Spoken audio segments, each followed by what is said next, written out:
Xabi Alonso has announced that he is staying at Bayer Leverkusen for next season, and that means that Liverpool are looking at other options to succeed Jurgen Klopp once he leaves the club this summer. Ruben Amorim is the name that has been touted as the next manager of Liverpool Football Club. In fact, Fabrizio Romano and several other journalists are saying that we're advancing talks to sign the manager. So, with that in mind, myself included, I didn't know who the guy was until a couple of weeks ago, and you know, a lot of you, unless you're really close and following other leagues, may not know who it is anyway. So what I wanted to do in this video is provide you guys with some info, some background info on the guy. What kind of manager is he? What kind of tactics does this guy play? And will he fit in Liverpool and the Premier League in general? Because tactics don't necessarily transition over from different leagues into the Premier League. So let's look at this.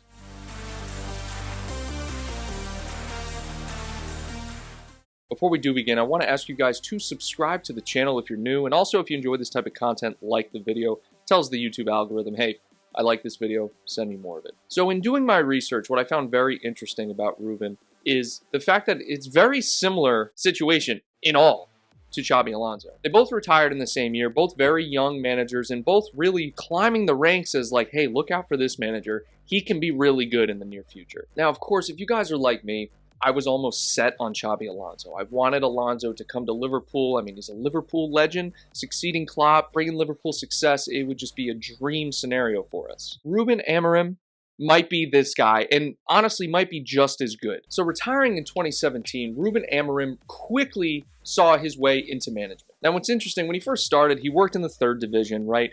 And there was this situation where he was actually suspended because he gave advice that he wasn't licensed to do so on the pitch in 2019. And the team he was with, Casapaya, was actually deducted 6 points, and he was suspended from all activity for 1 year for giving this advice. Now, this is pretty interesting to me because licenses, obviously here in the States, are a big deal. You have to have a license to provide specific advice, whether it's nutrition, medical, mechanical, whatever it is. If you have a license, you're licensed to provide that advice. But these lines get crossed all the time, and they shouldn't, but they do. And it's funny that this guy got suspended for a year for this. But I digress. But here comes mid-September of the same year in 2019 where he agrees to join Braga in the reserve team in the 3rd tier. Just 3 months later, guys, he replaced the dismissed Ricardo Sapinto in the helm of the first team on a 2.5-year contract. In his time here, he only lost 2 games for the club, which is kind of insane. He became Sporting CP's manager on the 4th of March in 2020. How about that date, huh? Right before the shutdown of the world. That's insane. The crazy thing is, he only had 2 months of experience in managing, and Sporting decided to pay $10 million for his services. I mean, that's at the time, it's the 3rd highest transfer fee for a manager in history.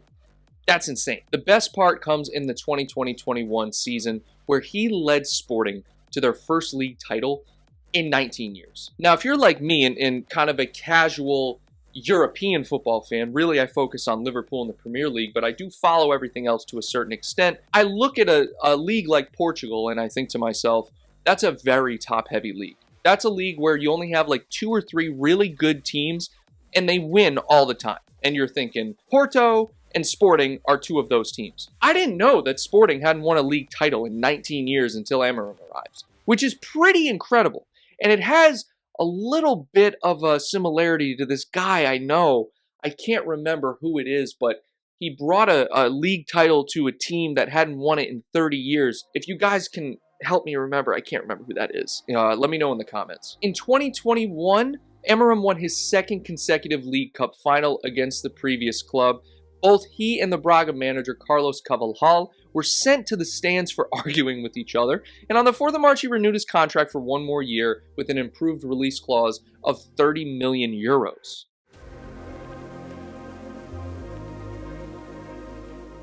Now, this set the foundation of his current stint with Sporting. He now had a solid contract, a good history of success at the club so far, and now he could really work on what kind of manager he was going to be. And that leads me into his style of managing. Primarily, he is a 3-4-3 guy. He plays those 2 midfielders, right, 2 pivot guys. He emphasizes the attacking capabilities of the wingbacks, playing in the wide areas and the channels. Now, what's very interesting is they play a vertical style of attack through the middle, right? Their attacking area stems in the middle of the pitch, but what he can do is if he likes to spread the defense out, right? If the defense goes into the wide channels to defend, or if they try to go 1v1, what that does is it actually opens up more space in the targeted area. And if you've been watching Liverpool for any period of time, you know that Klopps like to play with that false nine, right? A pivot guy that can lay it off to runners, overlapping, underlapping runners, and they create through the middle. With Darwin Nunez and McAllister and Harvey Elliott, what you'll see a lot of times are little chip passes over the top of the back line. This isn't an isolated style of play to Liverpool or Amorim for that matter,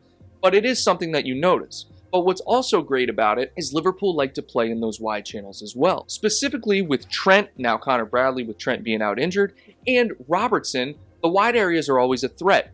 And so what does that do if it draws those players out to the wide areas? It opens up the targeted middle area, which again is pretty much Amorim's style altogether. He just plays a different formation. He doesn't play a 4-3-3 like Klopp does. He plays a 3-4-3. A lot of people may think, will that adapt to the Premier League? It absolutely can. And it probably rotates and adjusts mid-game anyway. And what this ends up looking like is two controlling midfielders with the responsibilities to feed the attack-minded players. And sometimes he also plays with 1 second striker, 2 touchline-hugging wingers, right? So like a Salah and a Diaz, and 1 more versatile center forward. Think Gakpo, right? Think Jota, right? So it seems like this guy is just fitting in seamlessly to Liverpool. When I look at a manager that is as young as Amorim, and I look at the league he's coming from, I get very skeptical because, of course, you don't want to bring in a manager. First off, it's hard to succeed Jurgen Klopp or anyone at that level of management, period. So 1, there's going to be a lot of pressure on him.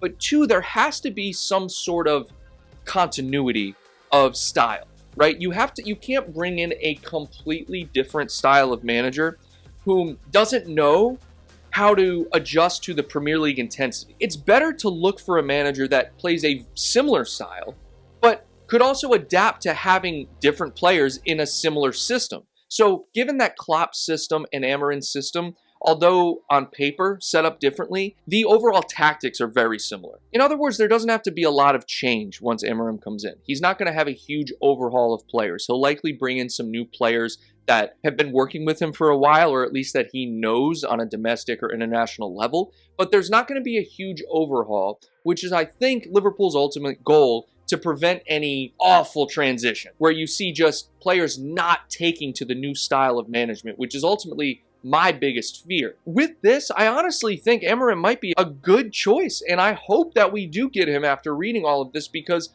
my concerns are eased a little bit after reading a lot of this and doing a lot of this research. And I'm interested to hear what you guys say, because at this point in time, there's a lot of names out there. There's a lot of different managers, but I personally feel that this might be the guy for Liverpool and to continue the success that Jurgen Klopp has had over the last 7 or 8 seasons at Liverpool Football Club. As you guys know, we have new merchandise here, Build the Statue, and the legacy of Jurgen Klopp cannot die. And so I just felt motivated to create some new merchandise for not only myself, but for you guys. And so we have the coffee mugs, we have the hoodies, we have the t-shirts. I'll post a link to the shop, the Nothing But Red shop, in the description if you guys want to go check that out. I hope you did enjoy the video, guys. I appreciate all of you coming here to support. These videos do take time and effort to make, so I do appreciate any feedback. And of course, if you enjoyed it, like the video, guys. Until next time, Reds, take care.